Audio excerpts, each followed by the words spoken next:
Our first stop is Madison, a suburban community of Nashville, where, like most Tennessee towns, the trains don't stop there anymore. However, there is a beautifully restored train station that folks love to share, and it's all because of some steadfast volunteers and even a train-loving country music legend.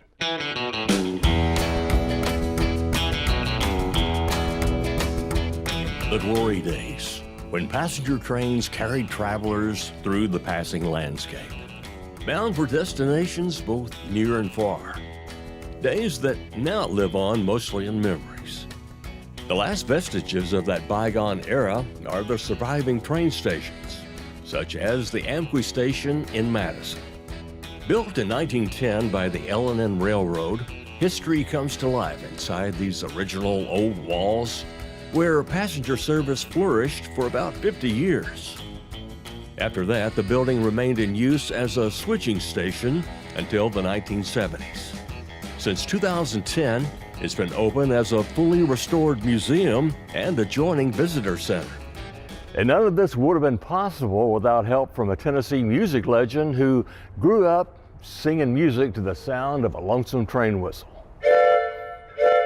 Johnny loved the trains. And later on, down the line, he would record a lot of songs connected to the railroad. That's Joanne Cash, sister of Johnny Cash, whose passion for trains is now legendary.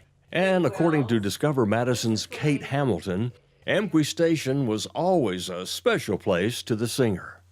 Johnny was a visitor here. He visited the signalmen that worked up in our signal tower, switching the tracks.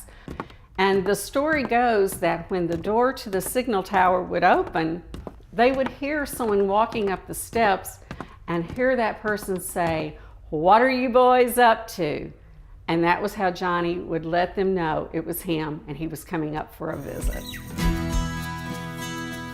When the station was closed in 1979, Johnny saved it from the wrecking ball by moving it next door to his office in Hendersonville. Later in 2006, after the passing of Johnny and his wife June, the station finally came home to Madison. Thank goodness he had an affinity for this station, but because of him, it's still here, and people can come here, they can hear the history of the L&N, the history of Amqui, the history of Madison, and the history of Johnny.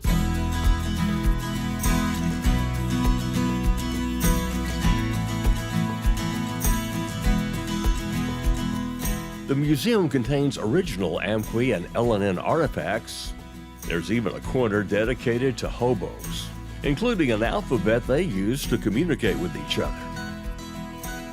They would usually have chalk, and they would place one of those symbols on a fence post, on a building, and it would tell you if those people were kind and would give you food and something to drink or shelter overnight, or it would tell you that don't come near this place. The police are here. There's a bad dog here. One of the two waiting rooms is dedicated to music artists, not only the station's hero, but other music stars who called Madison their home. In the other waiting room, you discover antique items carried by travelers back in the glory days of rail travel, as well as a wall dedicated to some Madison memorabilia. We had Hillbilly Day, which was a fundraiser for the schools.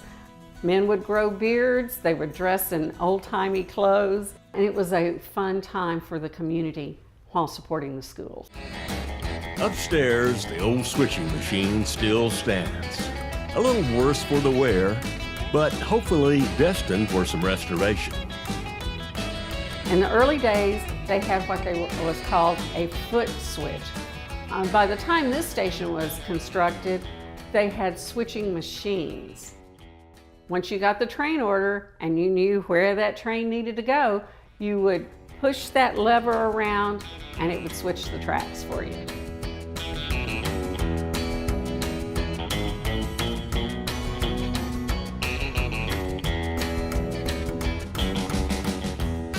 Amqui Station is a house full of priceless memories. A proud tribute to the days when trains would collect passengers for romantic rides to places far and near. No one would understand that more than the man in black who helped to save it. What do you think you would think if you could walk through here now? He'd be amazed. Johnny would be amazed that you've kept it and restored it again, and it's being used for events to help people. Johnny was all about, what can I do to help you?